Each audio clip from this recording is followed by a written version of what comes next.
is definitely fortunate to have associated with him, and I am very sure under his leadership, under his guidance, under his visionary leadership, statesmanship, the Purnima School of Public Health or the School of Public Health, Jodhpur School of Public Health, everything will flourish. And this is the best time I can say now. 2 years back, very few were aware of what is the public health, what is the consequence, what is the remedial measures of public health. But COVID has, although it created havoc, but it gave many valuable lesson to everybody.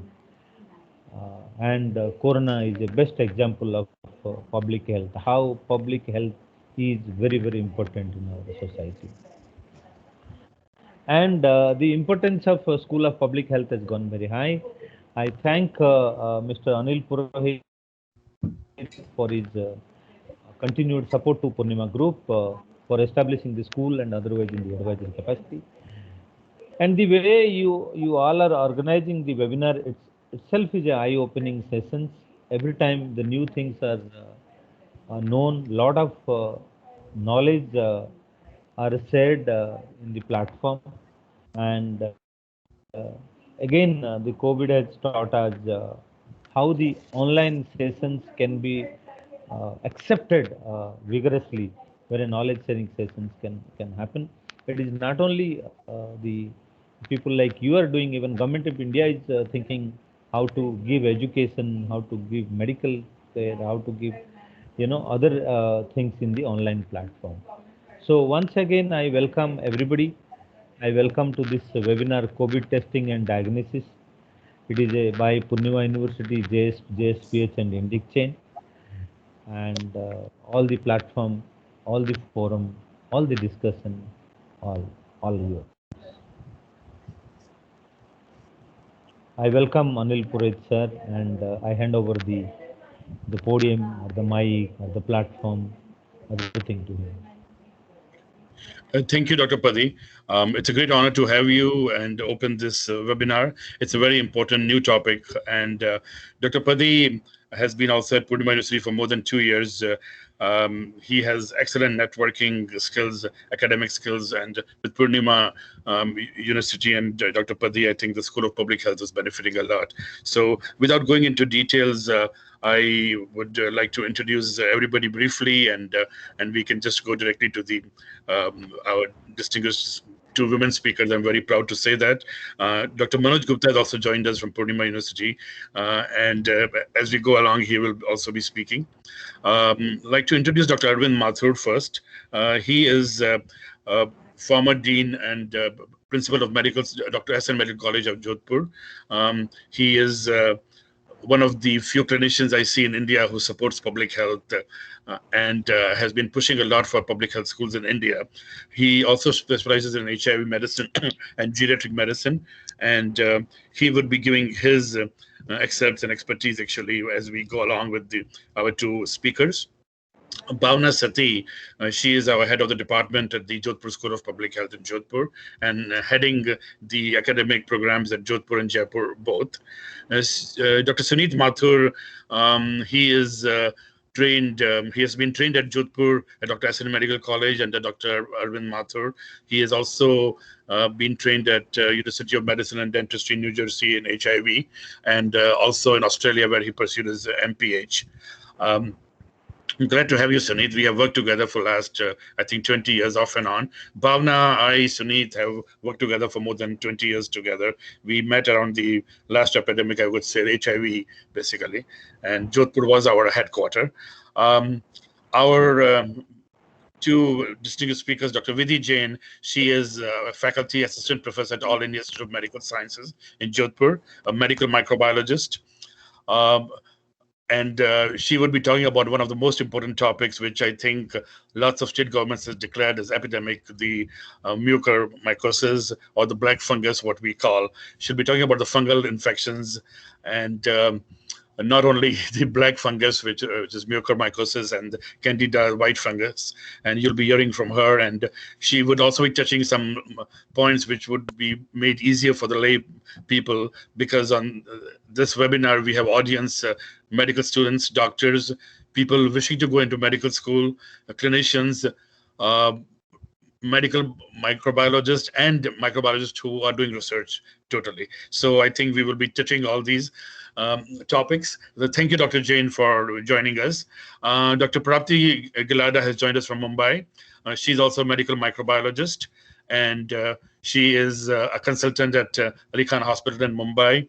And we don't see these heroines or heroes actually of medicine and microbiologists. They're always the backbenchers.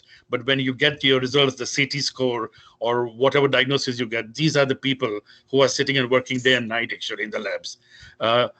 And someone had asked me, I think through email yesterday, what do these microbiologists do? I'm like, what they don't do.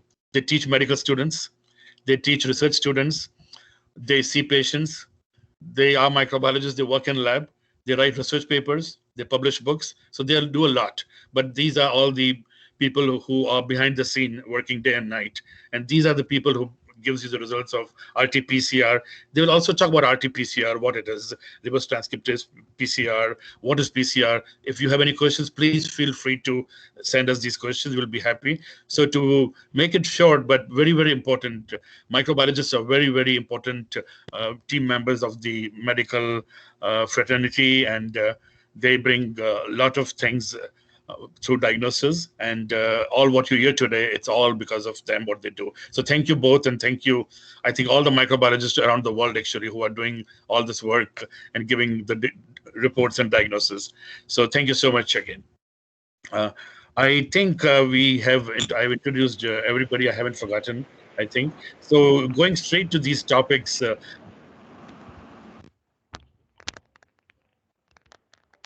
on the topic COVID-19 fungal infection, and why testing is so important. If you could please say a few words, and then over to Suneet.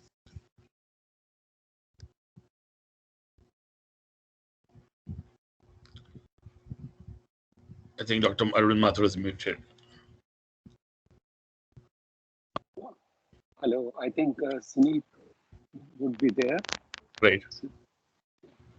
So maybe Dr. Mathur, you could give a little bit of introduction about why COVID testing is important, and then Suneet can take over. I think one important thing during my practice for all these years, maybe more than 44 years or so, I've realized that microbiologists always form very important part of my team.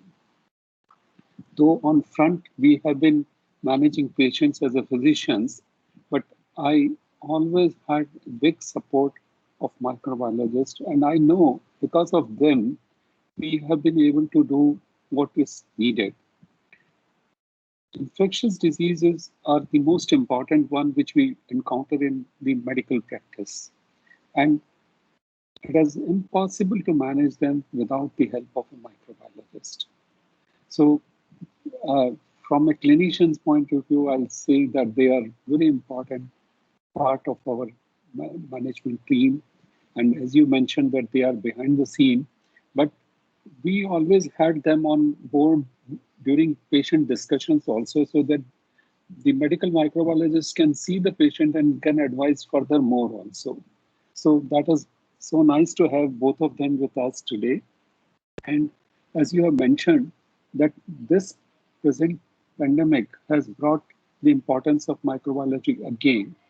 And the post-COVID complications, these fungal infections have further showed the importance of this, the need for diagnosis of these infections.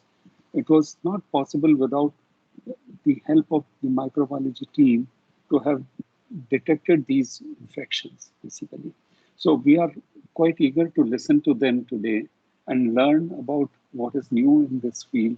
And definitely, this is going to enlighten us on this particular aspect. I welcome both of you. Thank you. Over to Dr. Suneet.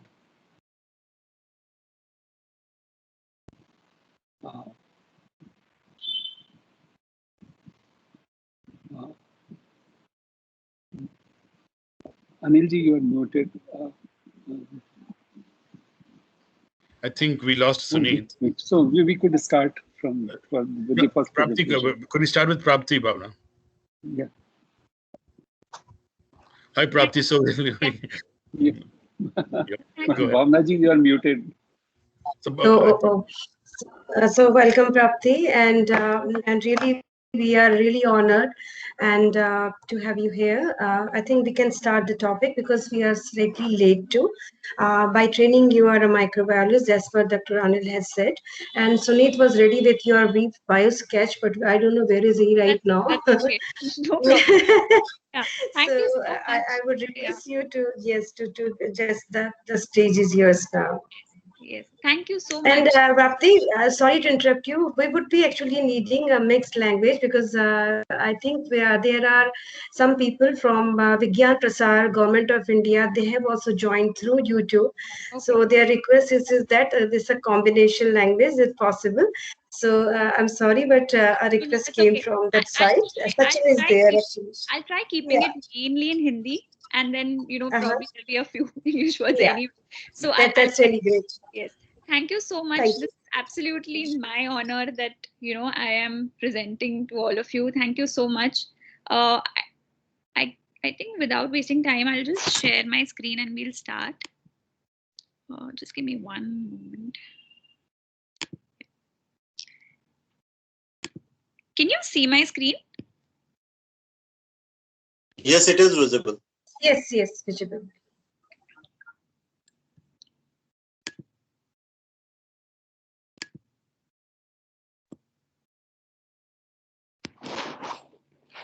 Okay, so I think this is one of the important things because we've been hearing a lot about RT-PCR and the CT value. So in the diagnosis of COVID-19, I think RT-PCR is one of the most important tests, and it is very important to know what actually is the importance of the CT value when we are hearing so much about it. So yes, so that's the graph that we've been seeing. So we had the first wave around September, and then we had our second wave, which was a major high number of cases that we saw in about April and May, and luckily we are doing well now. So we are on the the falling graph, and hopefully we will do well even in the future. So what are the tests that are actually involved in diagnosis of COVID-19? We've all heard about RT-PCR. Now I know this is a complicated graph. Sorry, I should be speaking Hindi. ये graph थोड़ा सा complicated है, पर हमको ये बस इसमें यही समझना है कि अगर हमको कोविड हुआ है तो ये जो सिम्टम्स है उसके बाद RT-PCR पॉजिटिव आता है. तो से up to about 1 to 2 weeks RT-PCR positive आता है पोस्ट सिम्टम्स.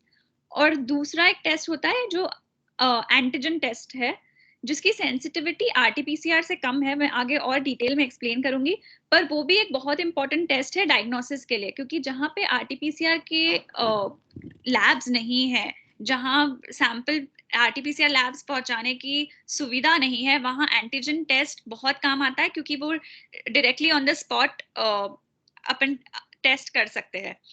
और दूसरा एक टेस्ट होता है एंटीबॉडी डिटेक्शन.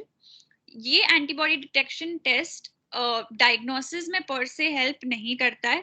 ये सिर्फ ये बताता है कि हमें कोई तरीके से पास्ट में इन्फेक्शन हुआ है क्या. तो कुछ लोगों को सिम्टम्स होते हैं और फिर एंटीबॉडी टेस्ट पॉजिटिव आता है. कुछ का सीरो सर्विलेंस में देखा गया है कि उनके एंटीबॉडी टेस्ट विदाउट सिम्टम्स भी पॉजिटिव आए हैं.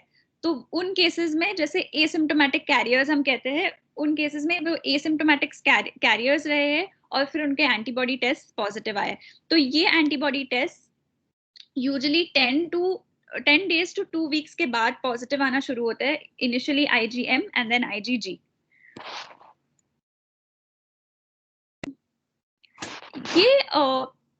ये एक्सप्लेन करना चाहती हूँ कि जो फर्स्ट मॉलिक्यूलर टेस्ट अपन बोल रहे हैं वो है RT-PCR. और कई प्लेटफॉर्म्स अवेलेबल है, जैसे जीन एक्सपर्ट पे भी ये टेस्ट होता है. सबका प्रिंसिपल सेम है, पॉलीमरेज चेन रिएक्शन. सिर्फ जो प्लेटफॉर्म्स है वो वेरी करते हैं. तो जीन एक्सपर्ट अवेलेबल है, NAT अवेलेबल है. तो ये टेस्ट RT-PCR टेस्ट सबसे सेंसिटिव है, सेंसिटिव मैं कह रही हूँ, पर तो भी इसकी सेंसिटिविटी सिर्फ 70% है. That means there will still be around 30% patients जिनमें उनको सिम्टम्स होंगे, उनको कोविड होगा, पर RT-PCR नेगेटिव आ सकता है. और दूसरा, जैसे मैंने टेस्ट एक्सप्लेन किया, एंटीजन, ये एक रैपिड डायग्नोस्टिक टेस्ट है. जहां हम RT-PCR की सुविधा उपलब्ध नहीं करा सकते हैं, वहां ये एंटीजन टेस्ट बहुत काम आता है. दोनों मौलिक RT-PCR और एंटीजन टेस्ट दोनों के लिए जो सैंपल होता है वो नाक या मुंह से लिया जाता है. ओके, तो RT-PCR को यूजुअली 8 से 10 घंटे या 1 दिन का समय लगता है रिपोर्ट आने के लिए. अलग अलग लैब्स का वो थोड़ा टाइम वेरी करता है, बट एंटीजन टेस्ट यूजुअली 1 घंटे के अंदर हम रिपोर्ट दे सकते हैं. और एंटीबॉडी टेस्ट के लिए हम ब्लड लेते हैं, और ये टेस्ट जैसे मैंने बताया ये यूजुअली सीरो सर्विलेंस या किसी को इन्फेक्शन हो गया है ये वो देखने के लिए, या जो वैक्सीनेटेड है उनमें एंटीबॉडीज डेवलप हुए हैं क्या, ये उस चीज के लिए काम आता है. अब हमने सबने जिससे भी RT-PCR का रिपोर्ट देखा होगा वो पॉजिटिव नेगेटिव एक कहता है, और नीचे एक वैल्यू होता है जो कहते हैं CT वैल्यू. तो ये CT वैल्यू क्या है, ये आज हम थोड़ा डिटेल में समझेंगे, और ये CT वैल्यू को क्यों इतना इंपॉर्टेंस दिया जा रहा है. तो यूजुअली जैसे मैंने एक्सप्लेन किया, नेजोफैरेंजियल या ओरोफैरेंजियल, सो नाक या मुंह से सैंपल लिया जाता है RT-PCR के लिए. और ये इस जो नाक और मुंह से सैंपल लिए जाते हैं उनके सिक्रीशंस में वायरस होता है, तो हम ये वायरस को डिटेक्ट करते हैं PCR टेक्निक के जरिए, जो कहते हैं पॉलीमरेज चेन रिएक्शन. अब जो कोरोना वायरस में RNA होता है, तो हमको ये RNA डिटेक्ट करना है, और ये RNA एक्सट्रैक्ट करके हम एक स्टेप होता है जो रिवर्स ट्रांसक्रिप्शन. नाउ DNA से RNA जब बनता है उसको कहते हैं ट्रांसक्रिप्शन, बट क्योंकि हमारे कोविड वायरस में RNA है और हमको PCR के जरिए सिर्फ हम DNA डिटेक्ट कर सकते हैं, हम एक स्टेप इंपॉर्टेंट स्टेप करते हैं रिवर्स ट्रांसक्रिप्शन. इसलिए ये टेस्ट को कहा जाता है RT-PCR, which is reverse transcriptase polymerase chain reaction. तो एक जब ये रिवर्स ट्रांसक्रिप्शन हो जाता है, हमारा DNA बन चुका है, इसके बाद हम करते हैं RT-PCR amplification. Now RT-PCR amplification actually क्या है, ये एक वायरस जो एक कॉपी है उसको ये हर एक साइकिल में बढ़ाते जाता है. तो जैसे एक कॉपी है वो 2 साइकिल में 4 हो जाएगी, फिर अगले साइकिल में 8 हो जाएंगे, ऐसे हर एक साइकिल में 1 का 2 वायरस होते हैं. और ये वायरस की संख्या बढ़ाई जाती है क्योंकि जब यूजुअली सैंपल में वायरस होता है वो बहुत कम क्वांटिटी में होता है और उसको डिटेक्ट करना बहुत मुश्किल होता है. तो इसीलिए हम पॉलीमरेज चेन रिएक्शन से एम्प्लीफिकेशन करते हैं ताकि हम वो कम वायरस की मात्रा को बढ़ा सके और हर एक साइकिल में वो बढ़ते बढ़ते हम उसको एक्चुअली डिटेक्ट कर पाए. तो यही है हमारा CT वैल्यू. तो हमको कितने साइकिल्स के बाद ये कोविड का वायरस मिल चुका है वो हमारा कहलाता है CT वैल्यू या साइकिल थ्रेशोल्ड. ओके, तो जैसे यहाँ पे ये पॉजिटिव आप ग्राफ देखिए, ये कुछ साइकिल्स के बाद ही ये ग्राफ उठ चुका है. जैसे यहाँ पे ये फ्लोरेसेंस से डिटेक्ट हो गया है, तो इसका CT वैल्यू होगा करीब से 15 से 20 के बीच. और अगर हमको ये 35 या 40 तक भी है सैंपल में, साइकिल्स के बाद भी हमको ये वायरस डिटेक्ट नहीं होता है, तो वो सैंपल नेगेटिव कहलाया जाता है. तो जैसे ICMR ने डिसाइड किया है कि ये वैल्यू 35 CT स्कोर अगर होगा तो उसके ऊपर ये सैंपल नेगेटिव कहलाया जाएगा.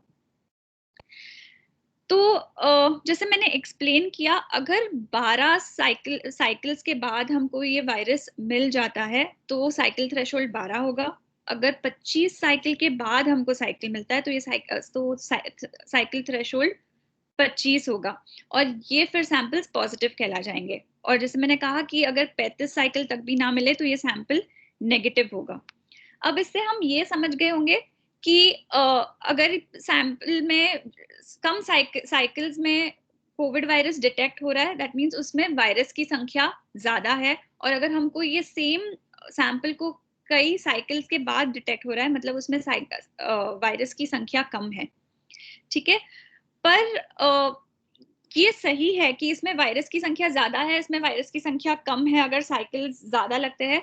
पर हमें ये समझना है कि ये CT वैल्यू का एक्चुअली ट्रीटमेंट या सिवियरिटी से कोई रिलेशनशिप नहीं है, क्योंकि इसके लिए ये मैं आपको और डिटेल में एक्सप्लेन करूंगी. इसमें सिर्फ मैं ये कह रही हूँ एक मिनट। हाँ,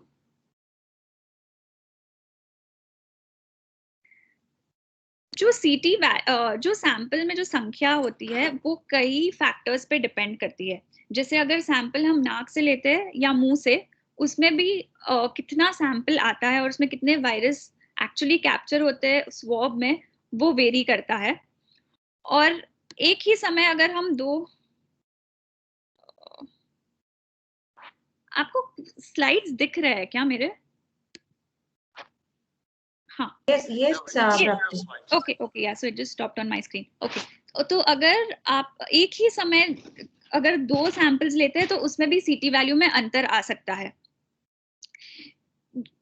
ये सैंपल कौन कलेक्ट कर रहा है और उसका क्या एक्सपीरियंस है, वो टेक्निक से भी सीटी वैल्यू पे असर होता है। ये सैंपल को लैब पहुंचने में जो वक्त लगता है, तो यूजली हम कहते हैं कि 1 घंटे के अंदर ये सैंपल लैब में पहुंच जाना चाहिए, बट ये हर टाइम मुमकिन नहीं होता है। तो अगर ये सैंपल को लैब पहुंचने में ज्यादा वक्त लगता है तो उससे भी सीटी वैल्यू ऊपर नीचे आ सकता है। और जो बाहर का तापमान है, जैसे कि हम जानते हैं कि इंडिया में तो वैसे भी गर्मी होती है और समर में और भी ज्यादा, तो ये बाहर के तापमान से भी सीटी वैल्यू पर असर होता है। ये कौन से मशीन पे टेस्ट किया गया है, तो हर एक मशीन का एक अलग स्टैंडर्डाइजेशन होता है और एक ही सैंपल को हम अलग अलग मशीन पे भी टेस्ट करें तो सीटी वैल्यू में थोड़ा अंतर आ सकता है। तो इससे मैं यही कहना चाहती हूँ कि क्योंकि ये सीटी वैल्यू इतने सारे फैक्टर्स पे डिपेंड करता है, ये सीटी वैल्यू के बेसिस पे हम ये नहीं कह सकते कि ये पेशेंट का डिजीज ज्यादा सिवियर है या ये पेशेंट का डिजीज कम सिवियर है। जो वायरस डिटेक्ट हो रहा है वो सिर्फ वो उस सैंपल में डिटेक्ट हो रहा है, पर जो एक्चुअल बीमारी है वो हमारे लंग्स में है। और ये लंग्स में कितना वायरस है ये डिटेक्ट करने के लिए हमारे पास कोई टेक्निक नहीं है। मतलब पीसीआर के जरिए हम सीटी स्कैन या वो करा के समझ सकते हैं कि क्या कितना अफेक्ट हुआ है लंग, बट ये सीटी वैल्यू ये एक्सप्लेन नहीं कर सकती।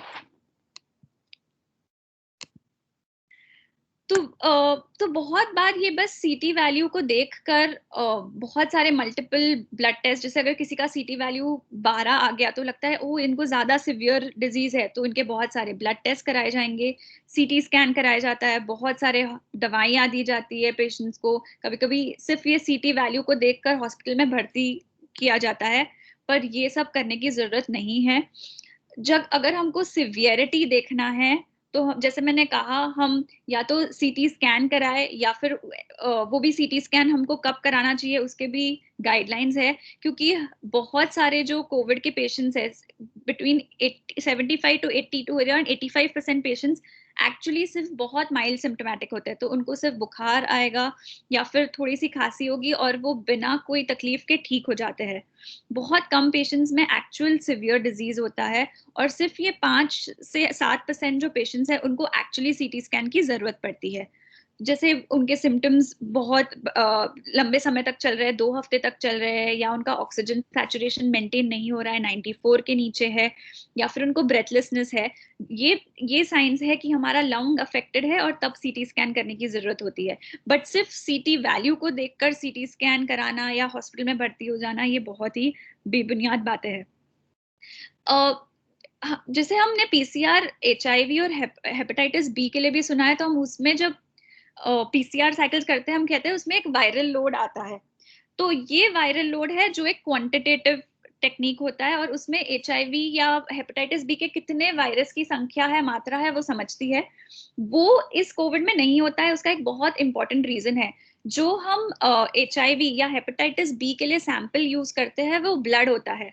और ब्लड को हम स्टैंडर्डाइज कर सकते हैं, मतलब हम कह सकते हैं कि हमको 1 ml ब्लड में इतनी संख्या में वायरस मिला है। बट ये संख्या हम जो नाक और मुंह से सिक्रीशंस लेते हैं उसमें नहीं समझता है, क्योंकि हमको नहीं पता है हमारे इसमें 5 ml सैंपल आया, 1 ml सैंपल आया या 0.5 ml, क्योंकि ये स्वॉब लिया जा रहा है तो उसमें कितनी क्वांटिटी और कितनी मात्रा में वो सिक्रीशंस और कितनी मात्रा में वो वायरस आया है वो नहीं डिटेक्ट होता है। इसलिए हम ये नंबर्स ये आरटीपीसीआर के जरिए कोविड के लिए नहीं बता सकते, जैसे हम वायरल लोड टेस्टिंग करते हैं फॉर एचआईवी हेपेटाइटिस बी। इसलिए आईसीएमआर ने भी क्योंकि इतना कंफ्यूजन चल रहा था, सीटी वैल्यू को इतना इंपॉर्टेंस दिया जा रहा था, आईसीएमआर ने भी फाइनली एक सर्कुलर में कहा था कि ये सीटी वैल्यू को हमने सिर्फ पॉजिटिव है या नेगेटिव है टेस्ट वो ही देखने के लिए करना चाहिए। ये सीटी वैल्यू का वायरल लोड से जो रिलेशनशिप है वो अब तक साबित नहीं हुआ है। हमें और स्टैंडर्डाइज टेक्निक्स और स्टैंडर्डाइज सैंपल कलेक्शन करने के बाद ही हम इस सीटी वैल्यू को वायरल लोड से डायरेक्टली रिलेट कर सकते हैं। इसलिए मेरा फाइनली आपसे बस यही टेक होम मैसेज है कि जो कोविड का आरटीपीसीआर है वो एक क्वालिटेटिव टेस्ट है, ना कि क्वांटिटेटिव। इसलिए ये टेस्ट को हमने सिर्फ पॉजिटिव या नेगेटिव, ये वो ही बताएगा आपको कि आप कोविड पॉजिटिव है या कोविड नेगेटिव है। इस टेस्ट के बेसिस पे दवाइयाँ शुरू करना, ट्रीटमेंट को मॉडिफाई करना या और कोई सीरियस मैनेजमेंट प्रोटोकॉल्स जो हम यूज करते हैं वो करना गलत होगा। और जैसे कि हमको पता है ये सीटी वैल्यू को इतना इम्पोर्टेंस हमारी मीडिया, हमारे व्हाट्सएप मैसेजेस उससे मिला है। तो एक और मैसेज मैं आपसे सबसे कहना चाहूंगी कि अगर आपको व्हाट्सएप पे या कोई मैसेजेस आते हैं जो अनवेरिफाइड है, प्लीज उन्हें फॉरवर्ड मत कीजिए, क्योंकि ये मैसेजेस बहुत सारी गलत फहमियां फैलाते हैं। तो अगर हम कुछ फॉरवर्ड कर रहे हैं, हमें ये जान लेना चाहिए कि वो सही है या गलत है और उसके बेसिस क्या है, और फिर ही हम फॉरवर्ड करें। क्योंकि फिलहाल बहुत सारे गलत मैसेजेस फैल रहे हैं और हमको ये ध्यान रखना है कि हम भी उस गलत मैसेज फैलाने का पार्ट नहीं हो। So thank you. एंड मैं क्वेश्चंस ले सकती हूँ। आई डोंट नो अगर अपने को दोनों टॉक्स के बाद क्वेश्चंस लेना है या किसी को अभी भी बीच में क्वेश्चंस पूछना है तो पूछ सकते हैं। थैंक यू डॉक्टर प्राप्ति, आपने बहुत अच्छे से ये सारी चीजें समझाई और हमें बताया कि किस तरह व्हाट्सएप मैसेजेस को नहीं संभालना चाहिए, और उसके अलावा हमें बेसिकली अपने health care workers specially doctors की बात को सुनना चाहिए। हमारे दूसरे स्पीकर हैं आज के लिए डॉक्टर विधि जैन, और डॉक्टर विधि जैन एक एमिनेंट माइक्रोबायोलॉजिस्ट हैं और all India institute of medical sciences Jodhpur में कार्यरत हैं, और इन्होंने मेडिकल ग्रेजुएशन अपना Lady Hardinge medical college Delhi से किया था। उसके बाद इन्होंने MD microbiology Maulana Azad college Delhi से प्राप्त की, और 4 साल ये एसजीपीजीआई लखनऊ में सीनियर रेजिडेंट के पद पर कार्यरत थी। अभी ये करंटली असिस्टेंट प्रोफेसर हैं department of microbiology AIIMS Jodhpur में, और इनका कीन इंटरेस्ट जो है वो एंटी माइक्रोबियल स्टीवर्डशिप और हॉस्पिटल इंफेक्शन कंट्रोल प्रैक्टिसेस पे है। मैं बिना समय लिए रिक्वेस्ट करूंगा डॉक्टर विधि से कि वो अपना टॉक डिलीवर करें microbiological aspect of COVID associated mucormycosis और ब्लैक फंगस पे। Over to you doctor Vidhi, thank you. नमस्कार, मेरा नाम डॉक्टर विधि जैन है। क्या आप लोग मुझे सुन सकते हैं? Am I audible? Yeah, you are audible. You're audible, and feel free to blend English Hindi because it can be very difficult. I know some terminology in Hindi, so कोई बात नहीं सर, बल्कि मैं तो चाहूंगी कि मैं हिंदी में ही कहूं, क्योंकि बहुत टेक्निकल टॉक्स या बहुत टेक्निकल डिस्कशन तो हम सारा दिन करते हैं, और कभी-कभी हमारी बात एक्चुअली लोगों तक नहीं पहुंचती है क्योंकि हमारी लैंग्वेज उन्हें समझ नहीं आती है। तो इसलिए मैंने कोशिश करी है कि मैं अपनी स्लाइड्स बहुत ही सिंपल बनाऊं एंड जिससे कि सभी लोगों से समझ सके। मैंने सिर्फ पिक्चर्स डाली हैं, there are no words as such. तो सबसे पहले thank you for inviting me, and आपने काफ़ी लंबा इंट्रोडक्शन मेरा दिया या माइक्रोबायोलॉजी प्रोफेशन का दिया है। शायद सुनने वाले लोगों को लग रहा होगा कि कोई बहुत सीरियस बात करने के लिए कोई ऐसे स्पीकर आ रहे हैं, जबकि ऐसा कुछ नहीं है। तो थोड़ा इसको आसान रखते हैं और रोज की तरह बात करते हैं कि हम इस टॉक से शायद सिर्फ 3 पॉइंट समझें, लेकिन वो 3 पॉइंट्स हम अच्छी तरह से समझ जाएं। तो आज मैं आपके साथ शेयर करने वाली हूँ about Covid associated mucormycosis, and just give me a minute, मैं अभी अपना स्क्रीन शेयर करने की कोशिश कर रही हूँ। Okay, just a minute.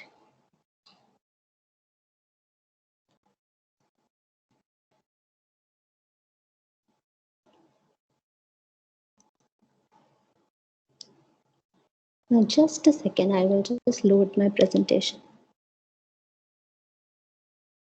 Okay. क्या आप मेरा स्क्रीन देख सकते हैं? जी बिल्कुल. बिल्कुल. Okay. So now let's talk about COVID associated mucormycosis या CAM. हमें पता है कि COVID-19 एक पैंडेमिक के रूप में पूरे विश्व में छाया हुआ है और इस बात को 1 साल से ज्यादा हो गया कि कोविड का नाम सुनते ही हमारे दिमाग में सबसे पहले एक दहशत सी आ जाती है. पहले लगता है कि खांसी जुकाम होगा और फिर डर लगता है कि कुछ लोग इसी के कॉम्प्लिकेशन से गुजर जाएंगे. लेकिन अभी तक ये नहीं सोचा गया था कि जिन्हें कोविड होके रिकवर भी हो सकते हैं, उसके बाद भी कोई बीमारी हो जाए. तो ये कोविड एसोसिएटेड म्यूकरमाइकोसिस एक ऐसी बीमारी है जो कोविड-19 के साथ भी किसी को हो सकती है और कोविड से रिकवर करने के 3 महीने तक किसी के अंदर रिस्क फैक्टर्स हों तो ये हो जाती है. तो ये शब्द बहुत लंबा है, म्यूकरमाइकोसिस. मीडिया ने इसे शॉर्टन करने के लिए ब्लैक फंगस नाम दिया है, लेकिन ये नाम सही नहीं है. ब्लैक फंगस एक्चुअली किसी और चीज को कहते हैं हमारे टेक्निकल टर्म्स में, लेकिन क्योंकि अब अगर मैं ब्लैक फंगस के अलावा कोई और शब्द का प्रयोग करूंगी तो शायद लोग समझ ना पाए. तो कोविड एसोसिएटेड म्यूकरमाइकोसिस या ब्लैक फंगस के बारे में बात करते हैं. तो अस्पताल में हमारे पास कई सारे मरीज भर्ती हैं जिन्हें कोविड-19 इन्फेक्शन है. ज्यादातर प्रेजेंटेशन रेस्पिरेटरी होता है, पर कई लोग ऐसे हैं जिन्हें सिर्फ गले में खराश है या थोड़ा बुखार है तो वो घर पे इसका मैनेजमेंट कर रहे हैं. तो अस्पताल के अंदर जो मैनेजमेंट है जनरली एक बड़ी टीम ऑफ स्पेशलिस्ट मरीज को देख रहे होते हैं, लेकिन जो लोग इतने बीमार नहीं हैं वो होम मैनेजमेंट में अक्सर बिना किसी डॉक्टर को कंसल्ट करे किसी और के प्रिस्क्रिप्शन जो चाहे व्हाट्सएप पे फॉरवर्डेड हो या किसी केमिस्ट से ऐसे ही ले लिए गए हों, उन प्रिस्क्रिप्शंस को फॉलो करने की कई लोगों की टेंडेंसी होती है. अगर पूरा परिवार बीमार है और एक सदस्य ज्यादा बीमार है तो उसके प्रिस्क्रिप्शन को बाकी सारे सदस्य भी फॉलो करने की कोशिश करते हैं, चाहे वो उतने सिक हो या ना हो. तो उसका एंड रिजल्ट क्या है कि कोविड-19 जो कि एक वायरल इलनेस है, उसका मैनेजमेंट बिना एंटीबायोटिक के किया जाना चाहिए अगर डिजीज माइल्ड है. अगर डिजीज सिवियर है और सिवियरिटी हमने सीटी स्कोर से चेक करी है, तब इसका मैनेजमेंट स्टेरॉइड से किया जाना चाहिए. अगर मरीज के कुछ ऐसे रिस्क फैक्टर्स हैं कि उसे साथ में बैक्टीरियल इन्फेक्शन होने का डर है, सिर्फ तभी एंटीबायोटिक्स का प्रयोग किया जाना चाहिए. लेकिन अगर हम कोई ऐसा ही व्हाट्सएप में सर्कुलेट करा हुआ प्रिस्क्रिप्शन देखें किसी बहुत सिक मरीज का, तो उसे 15 या 16 ड्रग्स चल रही हैं और इस प्रिस्क्रिप्शन की फोटो खींच के कोई ऐसा व्यक्ति जिसे सिर्फ बुखार है वो भी ये 15 या 16 मेडिसिन देना शुरू कर देता है. तो यहीं से शुरू होता है कोविड एसोसिएटेड म्यूकरमाइकोसिस. तो एक टिपिकल केस की बात करते हैं, इसे कहानी की तरह समझते हैं. तो एक लेडी थी जो कि 70 ईयर ओल्ड थी.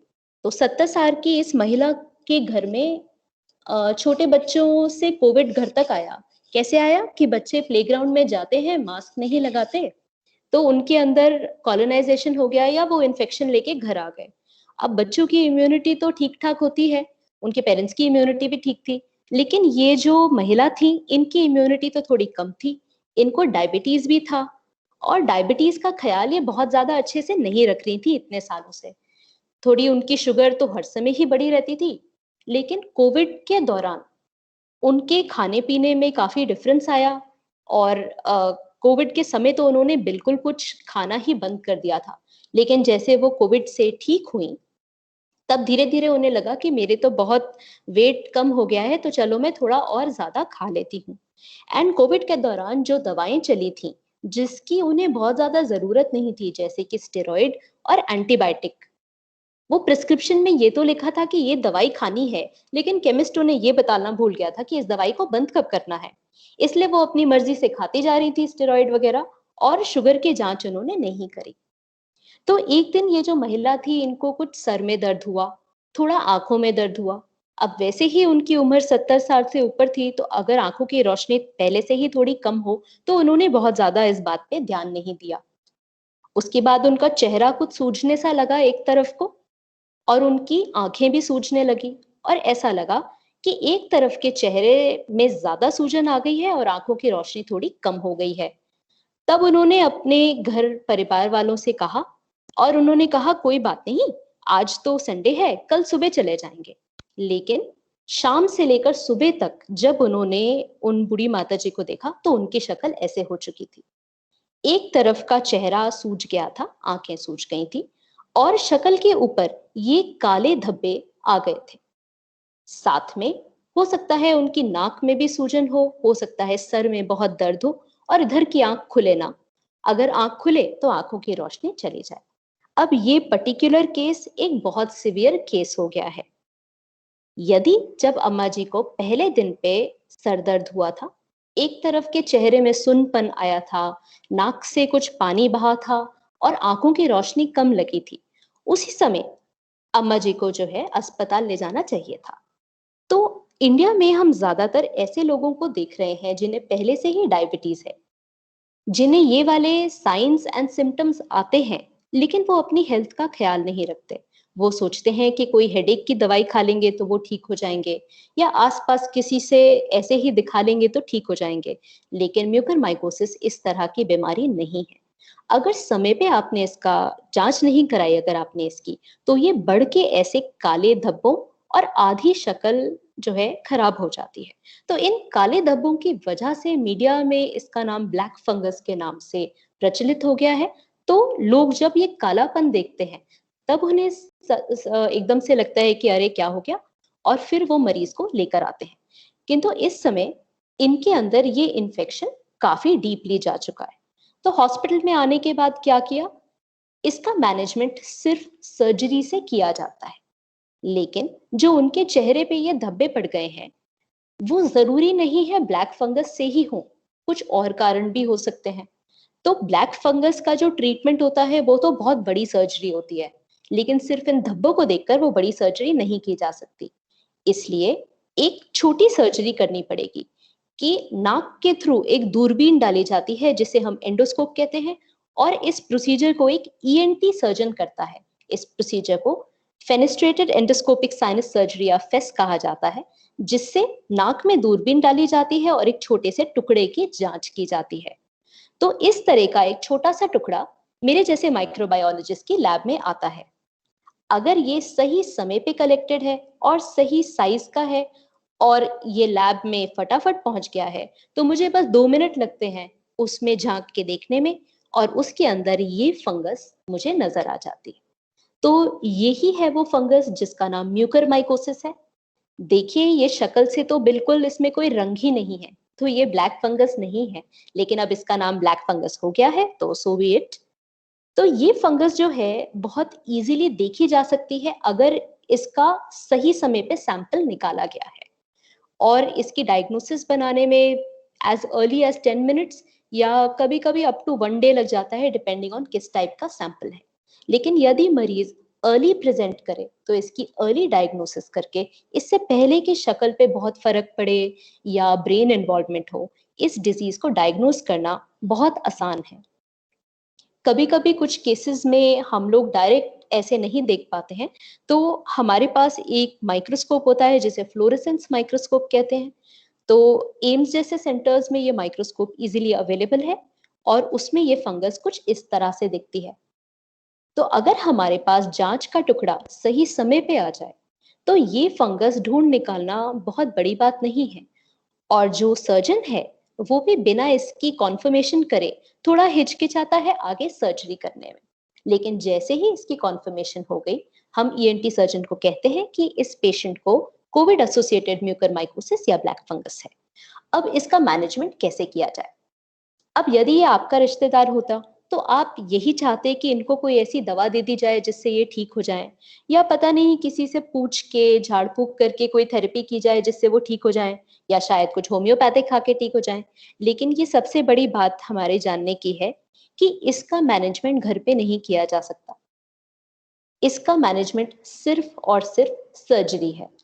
ठीक है, हमें काट के शरीर के उस हिस्से को बाहर निकालना पड़ेगा जिसमें ये फंगस घुस चुकी है। तो अब इस फंगस की तरफ देखिए, ये एक बार घुसे तो ये बहुत बार बढ़ती जाती है और इसकी जितनी भी ये शाखाएं हैं या ब्रांचेस हैं, ये ब्लड वेसल्स के अंदर चली जाती हैं। ब्लड वेसल्स के अंदर जो ब्लड का फ्लो है उसे ये रोक देती हैं, और अगर हमने इसे काट के नहीं बाहर निकाला तो ये आगे जाते जाते ब्रेन की सारी रक्तचाप को रोक देंगी। इसलिए जितनी जल्दी इसे काट के बाहर निकाले, पर्सन की रिकवरी वहीं से स्टार्ट हो जाती है। तो काट के निकालने के लिए शब्द इस्तेमाल किया जाता है डीब्राइडमेंट, एंड म्यूकरमाइकोसिस के लिए we go for the term extensive debridement, which means कि जहां से हिस्सा काला नजर आ रहा है उसे तो निकालना ही है, उससे थोड़ा आगे हेल्दी लुकिंग स्किन और सॉफ्ट टिश्यू को भी निकालना पड़ेगा, क्योंकि ये फंगस एक्चुअली आगे तक फैला हुआ है जो हमें अभी तक पता नहीं लगा है। तो इसकी management is immediate surgical debridement which has to be extensive. आगे हमारे लैब में इस फंगस के टुकड़े को लेकर हम ग्रो कर सकते हैं और फिर हम इसकी मॉर्फोलॉजी देख सकते हैं और हम डायग्नोसिस बनाते हैं ये किस तरह की फंगस है। कुछ हम आइडिया दे सकते हैं कि इसके लिए कौन सा ड्रग यूज किया जाए। अब सभी लोगों ने सुन लिया होगा अब तक कि इसके लिए कुछ 1-2 ड्रग्स हैं, एम्फोटेरिसिन बी, इसावुकोनाजोल, पुसाकोनाजोल, लेकिन ये ड्रग हर मरीज को देने की जरूरत नहीं है। तो आपका डॉक्टर चूज करेगा कि आपके लिए कौन सी ड्रग सही है। खुद इस ड्रग को लेने की कोई कोशिश ना करें। तो बस ये टेक होम मैसेजेस छोटे से हैं कि कोविड एसोसिएटेड म्यूकरमाइकोसिस के रिस्क फैक्टर्स हैं डायबिटीज होना और स्टेरॉइड से एक्सटेंसिव ट्रीटमेंट करना जिस समय कोविड हो चुका है। इसकी management rapid and extensive surgical debridement है। बिना सर्जरी के आपका मरीज बच नहीं पाएगा, और जितनी जल्दी ये सर्जरी कराई जा सके उतने ज्यादा चांसेस हैं उसकी लाइफ सेव करने के। सर्जरी के साथ साथ एंटी फंगल थेरेपी दी जाती है, लेकिन एंटी फंगल थेरेपी अकेले इस डिजीज को नहीं ठीक कर सकती है। So don't try home management, and I hope आप समझ गए हैं कि कोविड एसोसिएटेड म्यूकरमाइकोसिस क्या है। तो इसके बाद अगर आपकी कोई सवाल हो तो I will be happy to answer. Thank you. Wonderful wonderful, बहुत ही क्लियर डॉक्टर विधि। कुछ क्वेश्चंस हैं एक्चुअली मैं अपना स्क्रीन ऑफ नहीं कर पा रही हूँ, एक सेकंड, आई विल जस्ट नहीं, आप बिल्कुल जारी रखिए। टेक होम मैसेज की जरूरत है हमें अभी। Okay, continue with that. So number 1, एक क्वेश्चन एक्चुअली फॉर प्राप्ति ये था कि related to D dimer, I think वो डॉक्टर फ्रैंको ने आंसर कर ही दिया है ना। So that is a question just for the advantage of everyone, मैं एक क्वेश्चन बोलती हूँ कि किसी ने पूछा था कि CBC, CRP और D dimer is it a better test to test the the veracity of the infection, I don't know whether it's severity. So just to clarify कि CBC, CRP, D dimer diagnosis के लिए नहीं use करते, कि सिर्फ even severity, जैसे अगर actually Covid की सिवियरिटी देखना है तो हमको CT स्कैन करना पड़ेगा देखने के लिए कि लंग अफेक्शन कितना है, क्योंकि CRP, CBC जैसे जो टेस्ट है वो नॉर्मल इन्फेक्शन में भी रेज होते हैं या वेरी करते हैं उनके फैक्टर्स। तो ये डेफिनेटली कोविड में किए जाते हैं और कोविड में हेल्प करते हैं, बट जैसे CRP हम रिपीट करते हैं विद टाइम टू सी कि CRP बढ़ रहा है या कम हो रहा है, तो ये उस चीज के लिए काम आता है, बट ये कितना इन्फेक्शियस है या उस चीज से उसमें नहीं समझ में आता है by just CBC, CRP and D dimer।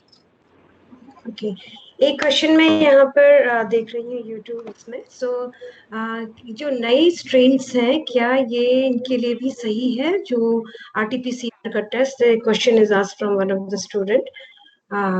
it's right to go for that? Yes. So all the strains can be detected right now with the current RT-PCR tests. The only thing is for sequencing to know which strain is it. There are different gene sequencings that are done, but just for detection, positive or negative, the current kits are capable of detecting it. Okay, that's great. Now this question for Vidhi. Vidhi, the question is, I'm just reading यहाँ से कि ये जो black fungus और ये mucormycosis क्या पहले exist कर रही थी और this is something new recently add origin? Okay, तो मैं बताना चाहूंगी कि म्यूकरमाइकोसिस एक बहुत पुरानी डिजीज है, लेकिन ये रेयर है। तो कुछ मरीज हैं जिन्हें पहले से डायबिटीज है, और डायबिटीज तो इंडिया में कई लोगों को है। तो कई बार ऐसे पेशेंट्स होते हैं जिन्हें एक्सटेंसिव डायबिटीज की वजह से किडनी उनकी खराब हो जाती है और उन्हें रीनल ट्रांसप्लांट लेना पड़ता है। एंड पोस्ट ट्रांसप्लांट उन्हें एक्सटेंसिव स्टेरॉइड भी खाने पड़ते हैं। तो डायबिटीज एंड स्टेरॉइड का को एग्जिस्टेंस जहां भी होगा वहां म्यूकरमाइकोसिस की रिस्क है। तो पोस्ट रीनल ट्रांसप्लांट रेसिपिएंट्स में ये डिजीज देखी गई है, कैंसर सर्वाइवर्स में देखा गया है, और इनमें भी लेस देन 1% केसेस हैं जो कि फेस वाली presentation, rhino orbital cellular presentation से आते हैं। इसके अलावा प्रेजेंटेशन लंग्स में हो सकती है, पल्मोनरी म्यूकरमाइकोसिस। इंडिया में आइसोलेटेड रीनल किडनी में म्यूकरमाइकोसिस होना, ये एक अजीब सा कंडीशन है। इसमें कई पेशेंट में डायबिटीज नहीं भी हो तो भी ये रेयर प्रेजेंटेशन इंडिया में देखी गई है कुछ। तो ये डिजीज थी। Okay. So I think one question was asked of one of the participants, na, risk में कौन है? So now we understood who are at risk basically. So एक actually study थी, आपने शायद देखी होगी, that's बड़ी interesting, इंदौर से आई थी, और जिसमें 200 patients का cohort है, जिसमें से 100 patients जो थे, they were not diabetic, they were not taking steroid, even they had this mucormycosis. So doctor concluded कि इसमें उन्होंने एंटीबायोटिक का यूज ज्यादा किया था. 2 or more than 2 antibiotics were used in those cases. So is there any connection between antibiotic and mucormycosis? That's my another question. Right, that's a very interesting question. क्यों ना हम वापस डायग्राम्स की तरफ देखें और इसे समझने की कोशिश करें। इस डायग्राम में देखिए, जब हम नाक के अंदर देखते हैं तो नेजल पैसेजेस, ये हमारी नेजल म्यूकोजा का हिस्सा है। तो अगर हम उससे नेकेड आई एग्जामिनेशन करें तो हमें ये जगह प्लेन लगती है, लेकिन नॉर्मल इंडिविजुअल्स के अंदर इस पूरी जगह में नॉर्मल बैक्टीरिया हमेशा प्रेजेंट होते हैं। तो चाहे हमारा मुंह हो, हमारा नोज हो, हमारी जीआई ट्रैक्ट हो, कुछ बैक्टीरिया जो हमारे लिए हेल्पफुल बैक्टीरिया हैं, ये हमेशा यहाँ पे रहते हैं। लेकिन अगर हमने एक्स्ट्रा एंटीबायोटिक, एक्सेसिव एंटीबायोटिक्स बहुत समय के लिए खा लिए, तो ये जो नॉर्मल फ्लोरा है नेजल पैसेजेस की, ये मर जाती है। अब यहाँ से बैक्टीरिया अगर खत्म हुए तो ये जगह खाली हो गई, और म्यूकर के स्पोर्स हवा में रहते हैं। जब हम नाक से ब्रीथ करते हैं तो हम सभी लोग म्यूकर के स्पोर अंदर लेते हैं, लेकिन हमारी नॉर्मल फ्लोरा इन म्यूकर के स्पोर्स को सेटल नहीं होने देती। लेकिन जिनके अंदर एंटीबायोटिक्स की वजह से नॉर्मल फ्लोरा खत्म हो गई है, उनके अंदर म्यूकर के स्पोर सेटल करते हैं। और आप यहाँ से देखिए, स्पोर यहाँ पे सेटल हुए और वो बाकी फेस और आई को इमीडिएटली इन्वॉल्व कर लेंगे। सो एंटीबायोटिक्स का एक डायरेक्ट इफेक्ट है। So judiciously use होनी चाहिए. That's a very important message. Now there is another question from this YouTube group. That lactose intolerance or gut health or this how actually this is connected to this mucormycosis. Is there any connection? Okay. Gut health. गट के अंदर mucormycosis world में बहुत कम cases हैं। Surprisingly India में गट के mucormycosis के cases ज्यादा हैं। तो गट के अंदर भी नॉर्मल फ्लोरा, नॉर्मल बैक्टीरिया होते हैं, और एक्सेसिव एंटीबायोटिक खाने से म्यूकर के स्पोर सेटल हो सकते हैं। इनफैक्ट एंडोमोफ्थोरेल्स एक स्पेशल ग्रुप है जो कि गट में म्यूकरमाइकोसिस करता है।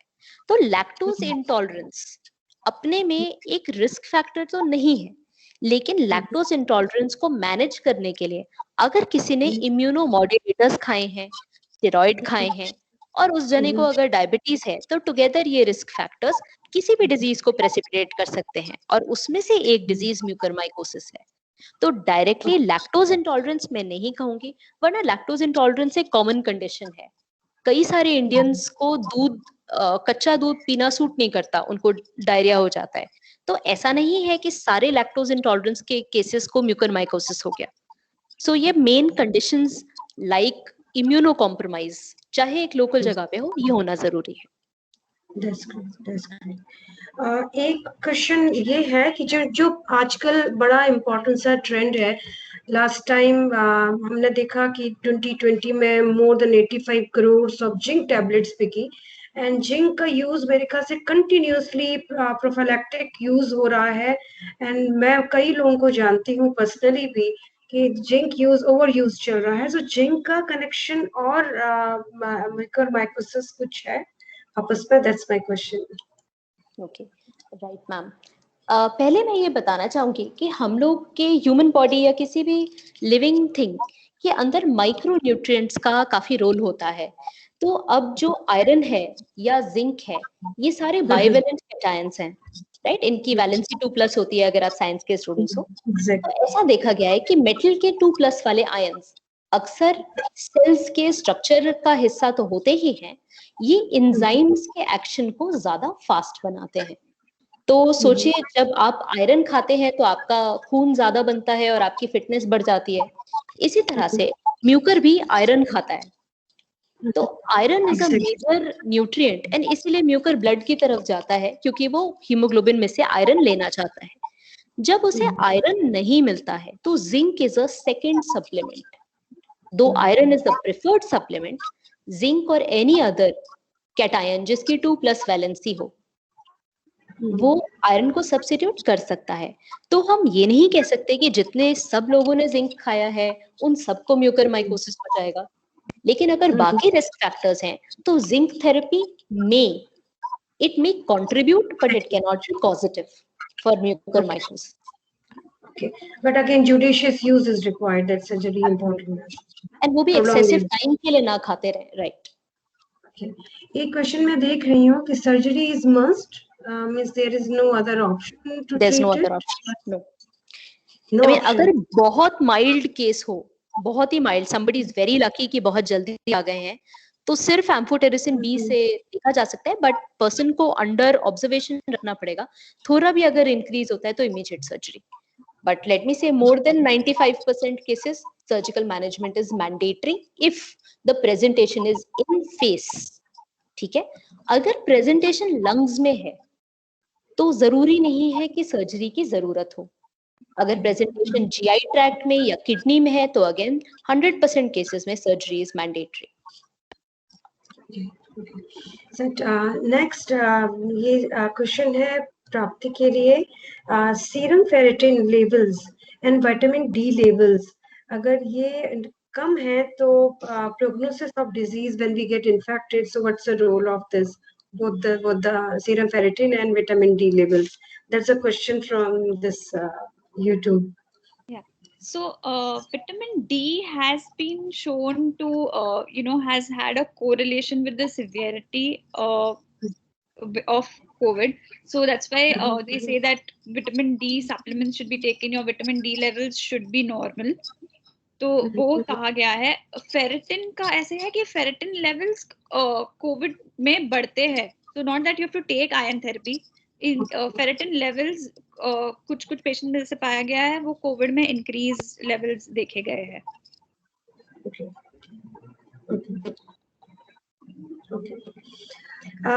एक और क्वेश्चन वापस आ रहा है कि जब लोगों को पता है कि दैट्स ब्लैक फंगस आ रही है बार बार, so why these doctors are treating with steroids? That's a question from Colonel Manmohan, I think.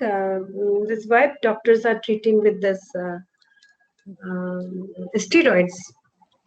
Ma'am ऐसा होता है ना कि जिस समय हमारे सामने कोविड ज्यादा बड़ी प्रॉब्लम लगती है, या हम डर जाते हैं कि अगर हमने नहीं दिया तो पेशेंट दूसरे डॉक्टर के पास चला जाएगा, वो स्टेरॉइड दे देगा, ये सोच के लोग स्टेरॉइड थेरेपी कर रहे हैं. और ये कोई नई बात नहीं है कि लोग म्यूकर के लिए या कोविड के लिए स्टेरॉइड को मिसयूज कर रहे हैं. इंडिया में तो बहुत सारी ऐसी डिजीजेस हैं जिसके लिए अनइंडिकेटेड स्टेरॉइड कई सालों से दिया जा रहा है, और जिन लोगों ने करेक्ट तरह से लर्न नहीं किया है उनके लिए नई नॉलेज है कि स्टेरॉइड के साइड इफेक्ट्स भी होते हैं. तो अगर म्यूकरमाइकोसिस एज अ कंडीशन देखें तो अभी भी, इवन दो वो अभी अपकमिंग है, ऐसा नहीं है कि हर स्टेरॉइड खाने वाले को म्यूकरमाइकोसिस हो रही है. एंड जिसमें स्टेरॉइड ट्रीटमेंट की जरूरत है, दैट इज सीटी स्कोर वर्सनिंग, अगर आप सही समय पे स्टेरॉइड नहीं देंगे तो पर्सन की लाइफ सेव नहीं हो सकती है कोविड में भी। तो मैं ऐसा नहीं कह रही हूँ कि स्टेरॉइड नहीं देने हैं, लेकिन जब उसका इंडिकेशन सेट है सीटी वैल्यू पे तो सीटी स्कोर करवाएं और सीटी स्कोर 10 से ऊपर के केसेस में ही स्टेरॉइड्स दें। ओके, तो हम यही कर सकते हैं कि ऐसे अवेयरनेस बढ़ाएं। ओके ओके, मैं अकेन विधि आपके लिए क्वेश्चन और है। आप जिनको कोविड हो चुका है और अभी वो पोस्ट कोविड फेज में है या लॉन्ग कोविड वाला स्टेज में है, so what is your advice for that? Right, that's a very interesting question. तो जिस किसी को कोविड हो चुका है, सबसे पहले खुद से पूछिए क्या मुझे डायबिटीज है।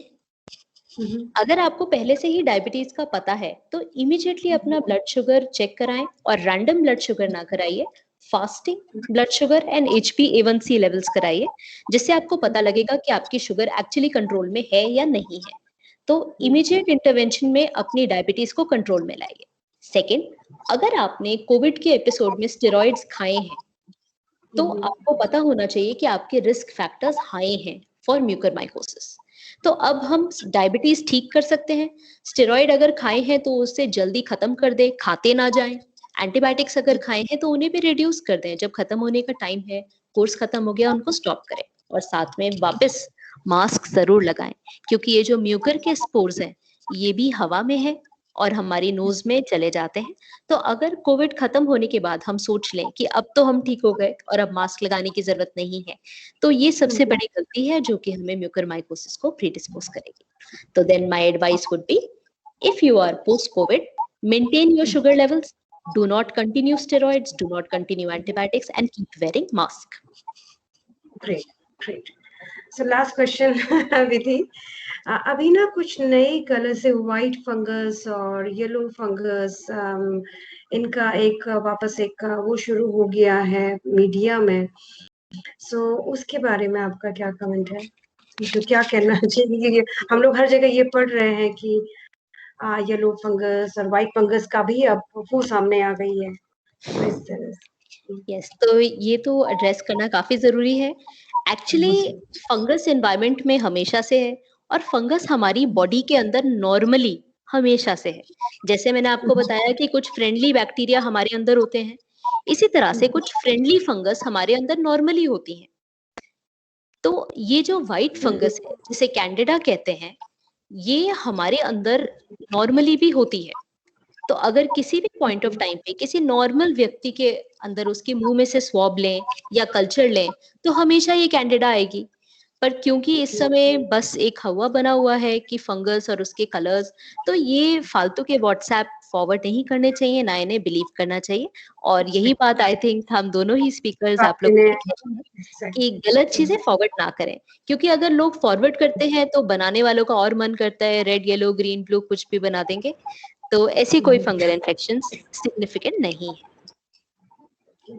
एक क्वेश्चन मैं देख रही हूँ, does use of betadine gargles helps to the growth of fungus? No. Lakshmipati Raju, no? No. Okay. So in this group we have one our PhD scholar, also microbiologist, Dr. Bharti. Do you want to say something here? You can unmute yourself and you can raise, you can add something. Dr. Bharti, आप कुछ कहेंगी? No ma'am, बस मेरा एक कहना था कि ये नोजोकोमियल है क्या स्पेशली? या सो नोजोकोमियल शब्द का मतलब होता है हॉस्पिटल के अंदर एक पेशेंट से दूसरे पेशेंट में फैलना। तो म्यूकरमाइकोसिस के स्पोर्स तो हवा में सब जगह है। तो हम लोग अगर सो कॉल्ड नॉर्मल लोग भी म्यूकर के स्पोर्स ब्रीथ कर रहे हैं, हमें कुछ नहीं होगा। अगर हम इम्यूनो कॉम्प्रोमाइज नहीं है तो हमें म्यूकर के एक्सपोजर, इवन हेवी एक्सपोजर से ज्यादातर केसेस में कुछ नहीं होता। तो हॉस्पिटल के एनवायरनमेंट में भी उतना ही म्यूकर है जितना बाहर की हवा में है। तो ये डिजीज नोसोकोमियल नहीं है, एक पेशेंट से दूसरे पेशेंट में नहीं फैलती, हॉस्पिटल के वातावरण में नहीं फैलती। Great. So Dr. Lakshmipati, if you want to say something, Dr. Raju, you have raised hand. You can unmute yourself, I think.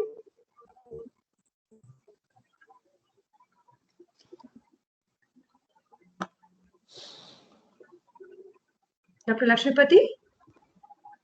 Okay, I think maybe we have to control him now. Dr. Prabhu, do you have any question? Yeah, he has raised. Try to unmute him. Allow mic. Okay. Okay. Now you can ask question.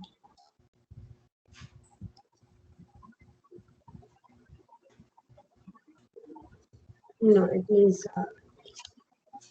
simply by आप mistake. अपना question chat box में भी डाल सकते हैं अगर आप mute नहीं कर पा रहे. Right. So somebody has asked you what is the frequency in transplant recipients. See, overall frequency in the world is 0.3 to 0.8%. In transplant recipients, it's very much the same. I would say around 1%.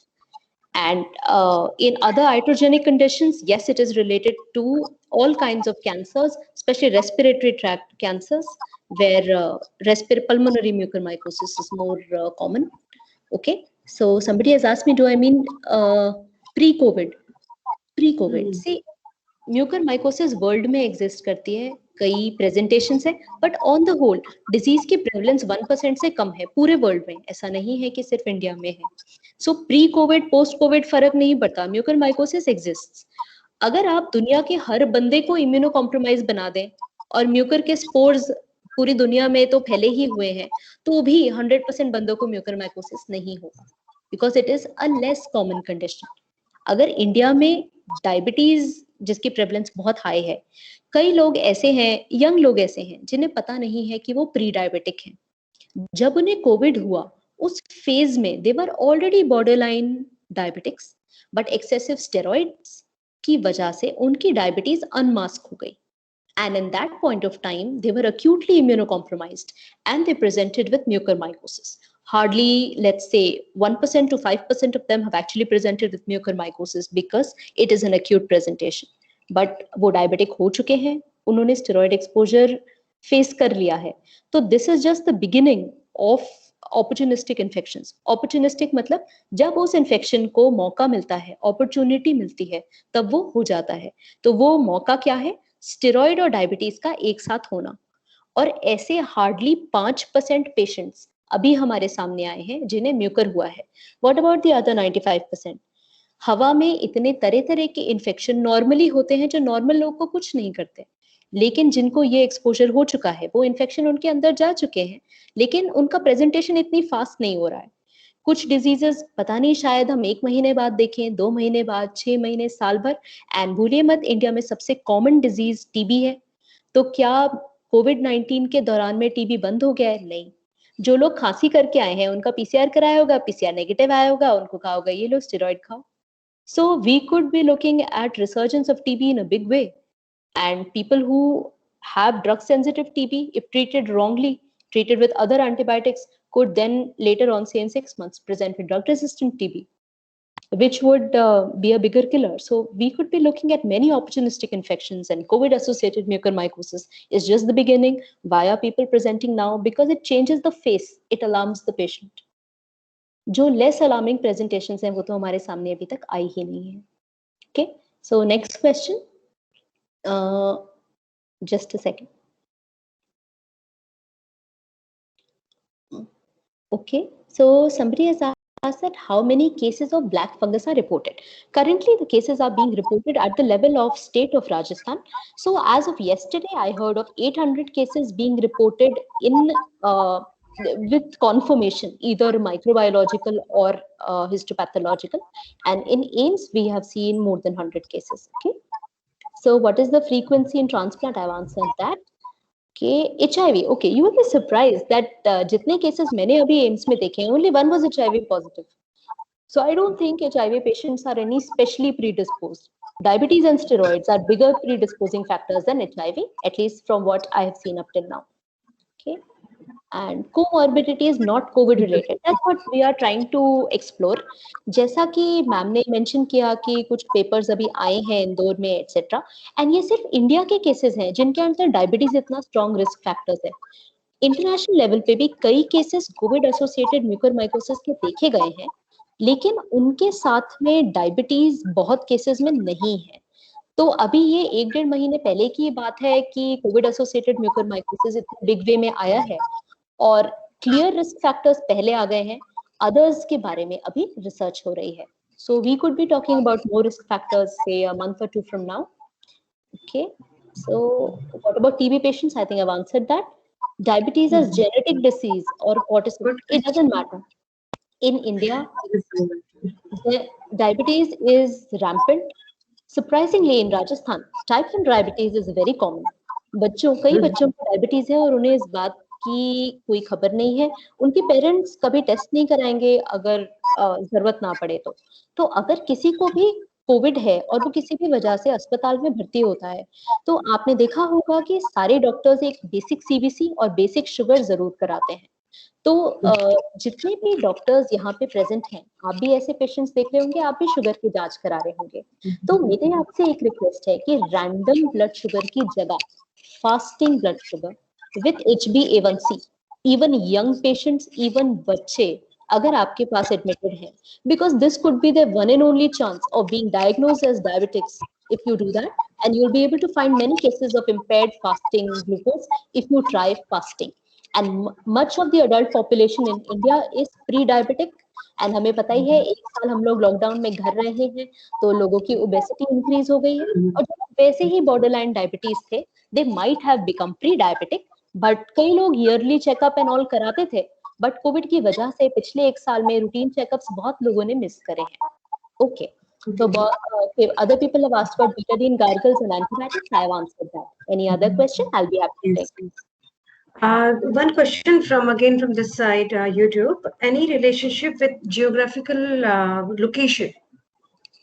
Okay. I think इसका एक छोटा factor ये है कि राजस्थान, गुजरात ये सारे relatively dry areas हैं. तो ड्राई एरियाज में स्पोर फॉर्मिंग ऑर्गेनिज्म ज्यादा होते हैं. और अभी हमने एक साइक्लोन भी देखी थी, तो पहले सोचा था कि साइक्लोन की वजह से ये जो विंड्स हैं इसमें ट्रांसमिशन ऑफ म्यूकर बढ़ेगा, लेकिन प्री साइक्लोन जितने नंबर्स थे, पोस्ट साइक्लोन भी रफली उतने ही नंबर्स हैं. तो I think temperature and weather का रिलेशनशिप हो सकता है, पर इसे पूरे साल स्टडी करना पड़ेगा कि किस मौसम में चेंज हुआ नहीं हुआ. So the disease is not new, but its epidemiology is changing because of COVID. So this is an evolving situation, and this would be an interesting topic for studying in public health, as you all would see. To note the year-round case count, and since it's a reportable disease, you will find the numbers, and say you could compare the case count of Jodhpur with, say, West Bengal or Assam, and 4 corners of the country, and find out if really geographical things have a bearing or not. Very good message for our PhD scholars this side. One question, I think that would be last question, guys. Candidemia, and this case means presence of candidemia right now during. Have you experienced something like this? Yes, so candidemia means presence of candida in bloodstream. Candida भी एक fungus ही है, छोटी सी white colour की fungus होती है. And ICU patients के अंदर excessive antibiotic खाने की वजह से कैंडिडीमिया हो सकता है. इनफैक्ट इंडियन ICUs में कैंडिडीमिया बहुत एक्सटेंसिवली रिपोर्टेड है. इसकी कई सारी स्टडीज आपको ऑनलाइन मिल जाएंगी. तो कैंडिडीमिया कोई नई बात नहीं है. कैंडिडीमिया तब होता है अगर आपने पेशेंट के अंदर कोई डिवाइस डाल के छोड़ दिया है. तो कैसा डिवाइस होता है जो हम अंदर डालते हैं? यूजुअली एक सेंट्रल लाइन जो आप नेक में डालते हैं, ये सबसे कॉमन रिस्क फैक्टर है. अब कोविड के पेशेंट्स में आप लोगों को सबको पता है कि कोविड वार्ड के अंदर हालत क्या है. सबने PPE पहनी है और मरीज के बहुत पास कोई भी नहीं आ रहा है. हर मरीज के हाथ में कैन्युला लगा है और जो बहुत ज्यादा सिक है, हो सकता है उनकी गले में सेंट्रल लाइन भी डली हो. नॉर्मली इन डिवाइसेस की डेली केयर करनी चाहिए बाय स्पेशलाइज्ड नर्सिंग स्टाफ, लेकिन डेली इन पेशेंट्स के पास टाइम स्पेंड करने के लिए स्टाफ नहीं है.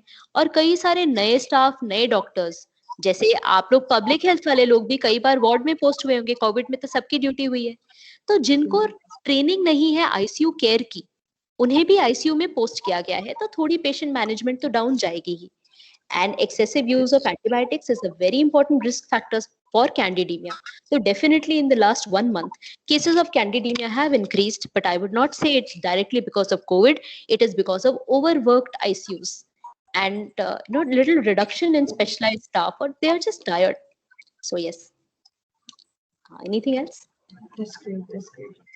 So I think, Kamini, we have to close it now. Questions I'm also finding here, but anyways, the time is, I think we have to go because it's Sunday. So over to you, Anil sir. We are done. Thank you so much, Bhakti and Vidhi. Thank you so much. Women rock. Thank you, Bhavna. Dr. Vidhi Jain and Dr. Prapti, it was a wonderful presentation, very good questions and answers. I think it seems like, we can go all day, actually. You both have been fantastic. And I will give it to Dr. Manoj Gupta to close it. And over to you, Dr. Gupta. Thank you, sir. Thank you very much. First of all, I salute you all medical professionals, all public health professionals and microbiologists from bottom of my heart because of your hard work, dedication and contribution during this difficult time. Thank you very much. Thank you to all of you. I'm particularly thankful to our Mr. Architect Rahul Singhi, who is the co-founder of Purnima Group, for giving me this opportunity to be part of this particular panel. Being an engineer, as such, I am from a different field, but I learned a lot. Today, many doubts of mine also cleared, because we also got COVID, all of my family. Unfortunately, my parents got steroid also, so I am now having a lot of fear also. But again, I got a lot of information and knowledge from you. Thank you very much. I'm thankful to Dr. Prapti Gilada for sharing very important information regarding CT values, RT-PCR and all that. And a lot of confusion is there in everywhere's mind. A lot of myth is there, but so nicely, so beautifully you have explained everything. I think everyone who is listening to you, they are very much clear about all those things, and this myth will be removed. And it's very important for all of us to understand these basic things. Thank you, madam. I'm thankful to Dr. Vidhi Jain for this COVID-associated mycosis. And again, this is a very different new topic. And all of us, when we people discuss among ourselves, we have a lot of fear because we don't have clarity. We don't have what will happen in the future and all those things. But again, these kind of information and preventive actions, what you have told, and the symptoms what you have told, I think this will be very much helpful to all of us, those who are listening. So thank you, madam, for sharing this valuable information with all of us. Thank you.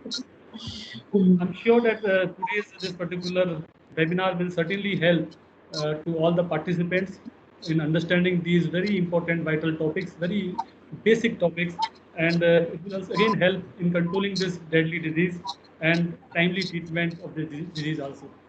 And I'm very much thankful to Dr. Anil Purohit sir. Thank you very much, the CEO and the founder of JSPH, for sharing his experiences time and again. And I'm very much thankful to you, sir, for your blessings as we are, going into the third year of our association with JSPH and Purnima University. Thank you very much, sir. Thank you, Anil sir. And my thanks are to Dr. Bhavna Sati, madam. So we used to connect time and again. So thank you, madam, for moderating this particular panel. Dr. Sunil Mathur, Dr. Arvind Mathur, sir. So you all are very knowledgeable person, and your views, suggestions, and your opinion, all those very much matter to all of us. Thank you for moderating and discussing all those very important issues related to COVID diagnosis and fungal infection. So I'm thankful to my own team of Purnima University, Dr. Suresh Padi, the president of Purnima University, Dr. Ashish Manocha for their guidance, and I'm thankful to Mr. Praful for technical support. And at last, I am thankful to all the participants for patience listening and their questions and answers and all that. So at the end, I pray God Almighty to keep you all, keep us all safe and healthy. Thank you very much. Thank you. Over to you, please. Rupesh, I think. Ceremony. I'll just request all the panelists and the participants who wish to be part of this group picture. We'll just have a group picture to keep the memories of this wonderful webinar. Thank you all the panelists for all the knowledge you have shared here. Please just switch on the cameras. We'll have a group picture and we'll just keep this for memories. Say cheese. 3, 2, 1. Thank you very much, everyone. Thanks a lot. Thank you. Thank you so much. Thank you. Thank you. Thank you, Nidhi. Thank you. Thank you, Prapti. Thank you Thank Nidhi. you. much. Thank you, Dr. Prapti, Dr. Thank you, Dr. Excellent Gupta. presentation, both of you. God Nice. bless you. Wonderful. Thank you. Thank you. Wonderful. Wonderful. Pranam, Thank sir. you, madam. Namaste.